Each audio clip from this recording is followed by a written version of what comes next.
হয়, বৰ্তমান আমি উপস্থিত আছোঁ জু ৰোডৰ যি মানিক নগৰস্থিত যি এৰিছ হোটেল, যিটোকৈ কংগ্ৰেছৰ নেতা যিদিনা যোৱা বুধবাৰে যি প্ৰতিবাদ হৈছিল, কংগ্ৰেছৰ যি প্ৰতিবাদ হৈছিল, তেওঁ প্ৰতিবাদ কৰিছিল যি উদয় ভানু শিৱক ইতিমধ্যে আটক কৰা হৈছে আৰক্ষীয়ে। যিহেতু এইখনেই হোটেল, মোৰ সহযোগী কেমেৰা পাৰ্চন মোৰ লগত অঞ্জন আছে, মই তেখেতক দেখাবলৈ অনুৰোধ জনাম। এইখন হোটেল এৰিছত তেওঁক ইতিমধ্যে আটক কৰি ৰখা হৈছে, যিহেতুকৈ পুৱা 4 বজাতে তেওঁক আটক কৰিছিল। যিহেতুকৈ বুধবাৰে যি প্ৰতিবাদী কাৰ্যসূচী হৈছিল, সেই কাৰ্যসূচীত তেওঁ অংশগ্ৰহণ কৰিছিল আৰু তাৰ পৰিপ্ৰেক্ষিততে তেওঁক আটক কৰা হৈছে। যিহেতুকৈ ইতিমধ্যে আৰক্ষী শীৰ্ষ বিষয়া এই হোটেলত উপস্থিত হৈছেহি আৰু তেওঁক ইতিমধ্যে জেৰা কৰা হৈছে।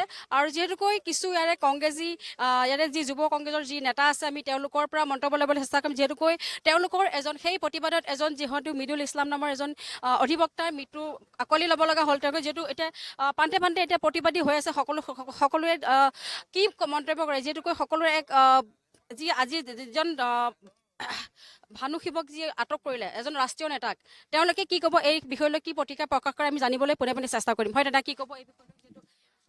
আপোনালোকে ইয়াত গম পাইছে যে আমাৰ হোটেল আইৰিছত আমাৰ ৰাষ্ট্ৰীয় সভাপতি মাননীয় উদয় ভানু শিৱ ডাঙৰীয়াক তেখেতসকলে গৃহবন্দী কৰিছে। তেখেত যোৱাকালি আহিছিলে। আমাৰ সাংসদ গৌৰৱ গগৈ ডাঙৰীয়া, আমাৰ সাংসদ ৰকিবুল হুছেইন ডাঙৰীয়াৰ সৈতে তেখেত আমাৰ দুদিন আগত মৃদুল ইছলামৰ যি মৃত্যু হৈছে, মৃত্যু হোৱাৰ পাছত তেখেতৰ পৰিয়ালৰ লগত কথা পাতিছে। শোকসন্তপ্ত পৰিয়ালবৰ্গৰে তেখেতে শ্ৰদ্ধাঞ্জলি জনাইছে।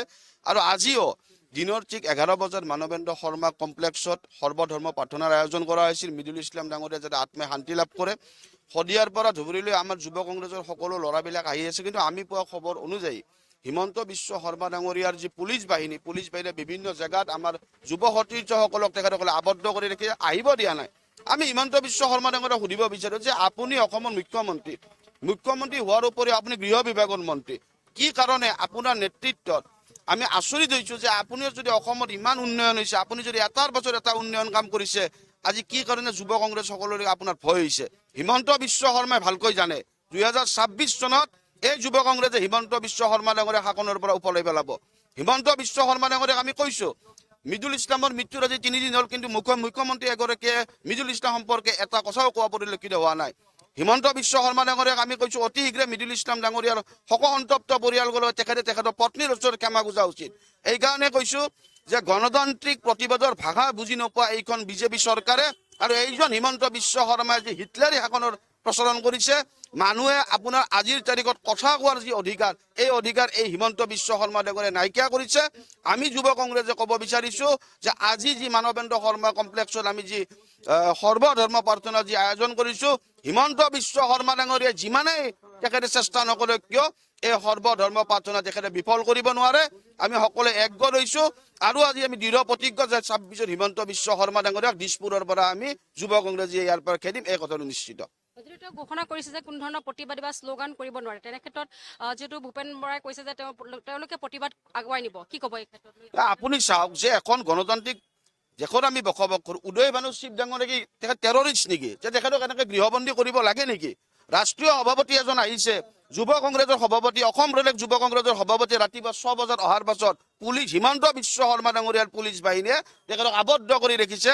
আৰু আজি আমি ক'ব বিচাৰোঁ হিমন্ত বিশ্ব শৰ্মা ডাঙৰীয়াৰ মতিভ্ৰম হৈছে, যুৱ কংগ্ৰেছীৰ ভয়ে তেখেতক খেদি ফুৰিছে। তেখেতে ভালকৈ গম পাইছে যে 26 এই যুৱ কংগ্ৰেছৰ দ্বাৰাই হিমন্ত বিশ্ব শৰ্মা ডাঙৰীয়াৰ যে পতন অনিবাৰ্য, এই কথাটো স্পষ্ট। কৈছে যে যিহেতু তেওঁলোকে এই ক্ষেত্ৰলৈ সঁচাই খুবেই সুবিধা হৈছে এজন ৰাষ্ট্ৰীয় নেতা আৰু এজন তেওঁলোকৰ যুৱ নেতা আছে, তেওঁ মন্তব্য ল'ম, তেওঁলোকে কি প্ৰতিক্ৰিয়া প্ৰকাশ কৰে। কি ক'ব এই বিষয়লৈ? ৰাষ্ট্ৰীয় এজন যুৱ নেতাক যিহেতু এইদৰে আটক কৰি ৰাখিছে, কি ক'ব? এইটো অতি দুখৰ বিষয়। আমি ৰাতি ইয়াত থৈ যোৱাৰ পিছত পুৱাতে মই প্ৰথমে আহিছোঁ 6টা বজাত, ইয়াত আহি দেখোঁ পুলিচ মই ভিডিঅ' কৰি আছিলোঁ, মোকো ধমকি দিলে। আৰু মই এই কাৰণে আহিছিলোঁ যে মোৰ দায়িত্বত আছিল যে আমাৰ নেশ্যনেল প্ৰেছিডেণ্টজনক ব্ৰেকফাষ্ট কৰিলে নাই এটা খবৰ লোৱাৰ কাৰণে।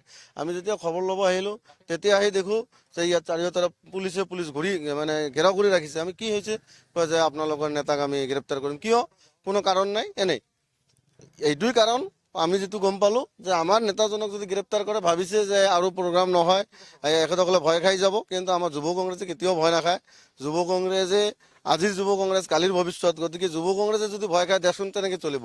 আৰু গণতান্ত্ৰিকভাৱে আমাৰ প্ৰতিবাদ কৰিম। প্ৰতিবাদটো নহয়, আজি এটা সৰ্বধৰ্ম প্ৰাৰ্থনা আছিলে, আমাৰ প্ৰতিবাদী কাৰ্যসূচী যোৱাকালি আছিলে, সেইটো কেঞ্চেল হৈ গ'ল। APCCৰ পৰা আমাক কেঞ্চেল কৰি দিছে। এইকাৰণে দিছে যে মৃত্যুতে যিটো কালি আমাৰ অন্তিম সংস্কাৰ কৰিলে, যাৰ কাৰণে আমাৰ গোটেই অসমতে গোটেই ভাৰতবৰ্ষতে কোনো এটা কাৰ্যসূচী ল'ব দিয়া নাছিলে, যাৰ কাৰণে আমাৰ প্ৰগ্ৰামটো কালি প্ৰটেষ্ট প্ৰগ্ৰামটো কেঞ্চেল হৈ গ'ল আৰু আমাৰ মানুহখিনি ঘৰে ঘৰে গুচি গৈছিল।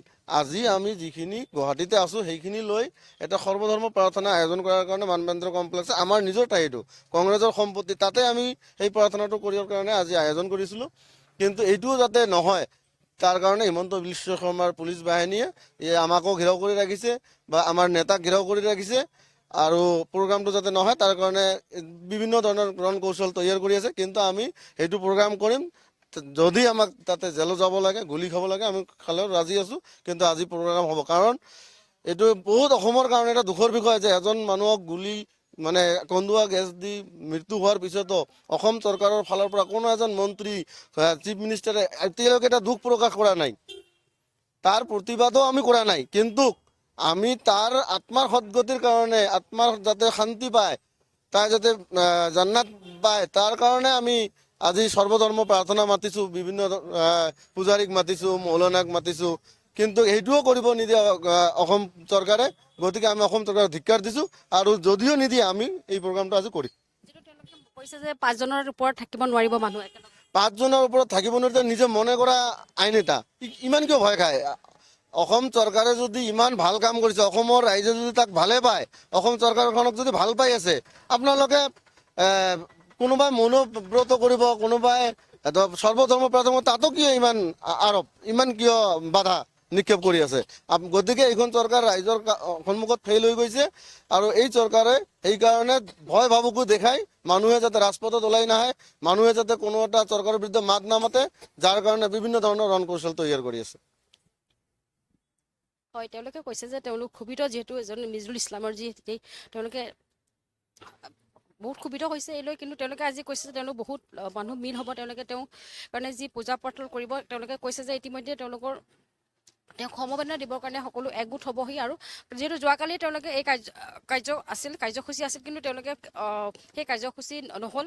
আৰু যিহেতু অসম চৰকাৰে নিৰ্দেশনা দিছিল যে কোনো ধৰণৰ প্ৰতিবাদ কৰিব নোৱাৰিব, এই ক্ষেত্ৰত আজি তেওঁলোকে এই প্ৰতিবাদ, এই যে সমবেদনা দিব, তেওঁক শ্ৰদ্ধাঞ্জলি জনাবৰ কাৰণে সকলো সমবেত হ'ব। তেওঁলোকে কৈছে যে অসম চৰকাৰৰ কোনো ধৰণৰ নিৰ্দেশনা তেওঁলোকে নামানে, যিহেতু তেওঁলোকে মৃত ব্যক্তিজনক যিহেতু শ্ৰদ্ধাঞ্জলি দিবলৈ এই লৈ তেওঁলোকে এই কাৰ্যসূচী হাতত ল'ব। পৰৱৰ্তী সময়ত কি হ'ব সেয়া আমি দেখুৱাবলৈ যাবলৈ চেষ্টা কৰিম। তাৰ বাবে চাই থাকিব DA News Plus।